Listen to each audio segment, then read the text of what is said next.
7 Atlanta Falcons are at home to start December. The 9-2 New Orleans Saints, their opponent, rolling along without Drew Brees, or maybe a better way to put it is they're running along without him. What a move and a score! The Saints put their passing game on the shelf most of last week, running the ball 44 times for over 200 yards. Latavius Murray leading the way with 124 yards and 2 scores. Big day, Latavius Murray. Alvin Kamara pitched in as well, of course, 11 carries at 4.9 a run. Alvin Kamara into Bronco territory. And then there was the human Swiss Army knife, Taysom Hill, who took off 10 times for 44 yards himself, punching in 2 of those 10 runs for TDs. Hill running right. That's just an easy walk-in. Their game plan was partially a reflection of who they were playing last week, but regardless, Hill only threw the ball 16 times and didn't have much success doing it. Some fans and analysts viewed Denver's D as a mini test for Hill, being their secondary has played the pass tough this year. Hill finished with just 78 yards, which is reflective of the low number of attempts,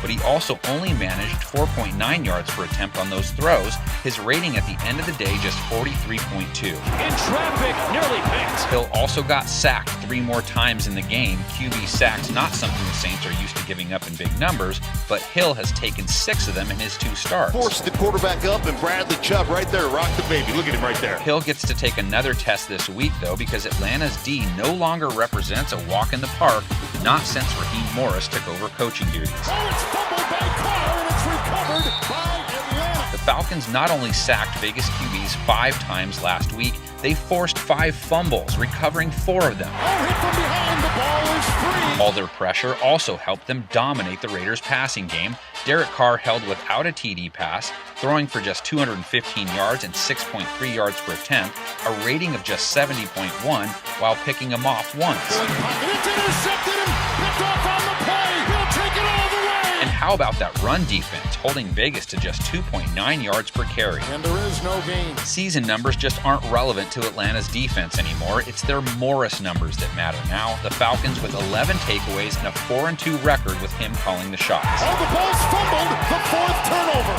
And Atlanta's got it. The Dirty Birds offense is a different matter, though. Matt Ryan has had a sub-90 passer rating in 3 of his last 4 games.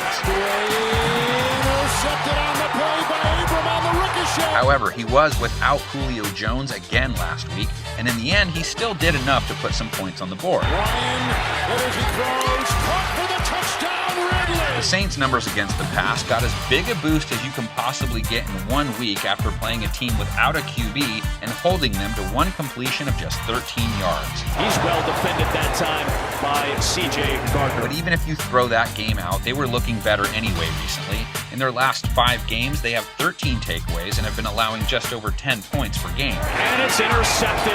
The Falcons, of course, were one of those 5 opponents. The 2 just played each other in Week 11, the Saints making things miserable for Ryan, and it was that game that Jones left hurt. And they pick off Matt Ryan for the 2nd time. So it's rematch time, but as has been the case all of 2020, it's hard to know who will suit up and how healthy they will be. Still, a much better matchup than the records indicate, and Morris isn't just writing the season out. He's making a strong case that he should be the man. Falcons fans, you want to roll with him next year? Let us know in the comments section, along with your predictions. We have some guesses as well that we will reveal right now. Get the coverage on the fullback. Here it goes.